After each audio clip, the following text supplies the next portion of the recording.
Գյումրու Տերյանի 139 կոտորակ 3 հասցեում պայթել է Mercedes-Benz մակնիշի մեքենան, ինչպես տեսնում եք, մեքենայի բեկորները տարածվել են ամբողջ փողոցով, մայթով, վնասվել է նաև հարևանությամբ գտնվող խանութի ապակիները,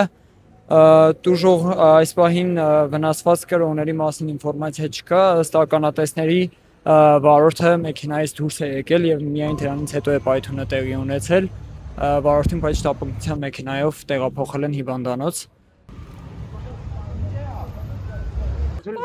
Ես պայթմանը տեղուն չեմ եղել, պատվալն եմ եղել։ Աղմուկ եք լսել այսինքն։ Աղմուկ եմ լսել, վախեցած դուրս եմ թռել, չգիտեմ։ Պայթելուց ստեղ չեմ եղել, վելա որ տեսա։ Բայց դուժածներ կան, դուք տեղյակ եք։ Դուժած չկա, աղջիկը զգացել։ Վարորդը մեքենայի մեջ չէ։ Զգացել է դուրս է ելել վարորդը, լավ որ մարդկային բան չի եղել։ Մեքենան Top մեքենան է, գերս մեքենան է։ Ես ստեղ տեղում չեմ եղել, պրոստը ձեն եմ լսել եկել եմ։ պայթյունից դուժել է, բայց այս մեքենան Հա, պատյունից դուժել է, հետևի հատվածը։ ականատես, բայց դուք չեք եղել։ Չէ, ականատես չեմ։